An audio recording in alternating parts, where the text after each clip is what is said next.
السلام علیکم۔ کیا آپ نے کبھی سوچا ہے کہ آپ ایک ایسی چھوٹی سی سورت پڑھیں جو آپ کو قرآن مجید کے تیسرے حصے کے برابر ثواب دے، اور اس میں اللہ تعالیٰ کا ایسا تعارف بھی ہو جو انسان کو شرک سے نکال کر توحید کی روشنی میں لے آتا ہے؟ جی ہاں، اس سورت کا نام ہے سورہ الاخلاص۔ یہ سورت بظاہر ایک چھوٹی سی سورت ہے، لیکن اس سورت کا پیغام دین اسلام کی مکمل بنیاد ہے۔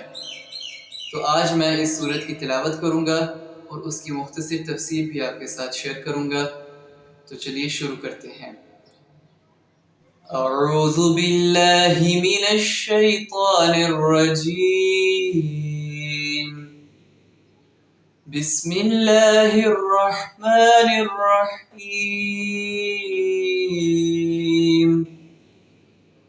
قل هو اللہ احد اللہ الصمد لم یلد ولم یولد ولم یکن له کفوا احد۔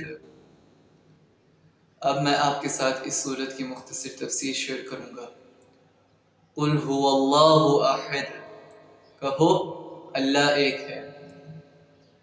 یہ عقیدہ اسلام کا بنیادی عقیدہ ہے جو تمام گمراہی اور شرک کا انکار کرتا ہے۔ اللہ تعالیٰ واحد ہے اور اس کا کوئی شریک نہیں۔ کچھ لوگ اللہ تعالیٰ کے لیے بیٹے اور بیٹیاں تسلیم کرتے ہیں، لیکن یہ سورت اور یہ آیت ان تمام عقیدوں کا مکمل طور پر انکار کرتے ہیں۔ اللہ الصمد، اللہ سب پر قائم ہے اور ہر چیز اس کی محتاج ہے۔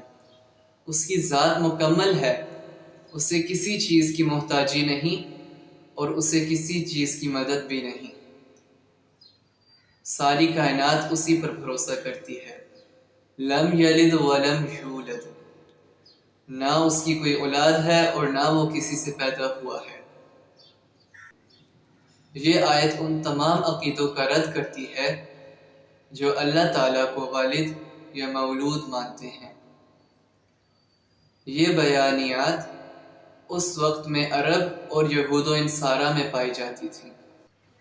وَلَمْ يَكُنْ لَهُ كُفُوًا أَحَدٌ، اور نہ کوئی اس کا ہمسر ہے، نہ اس کی ذات میں، نہ اس کی صفات میں، اور نہ اس کی قدرت میں کوئی اس کے برابر ہے۔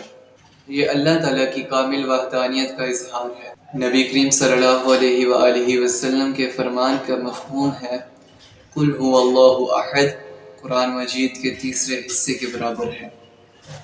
اسی لیے نبی کریم صلی اللہ علیہ وآلہ وسلم اس سورت کو روزانہ پڑھتے اور اپنی حفاظت کے لیے بھی اس سورت کو پڑھنے کی تلقین فرماتے۔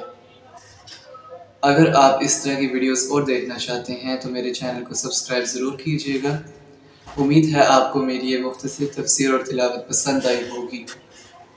آج کے لیے بس اتنا ہی۔ جزاک اللہ خیرا۔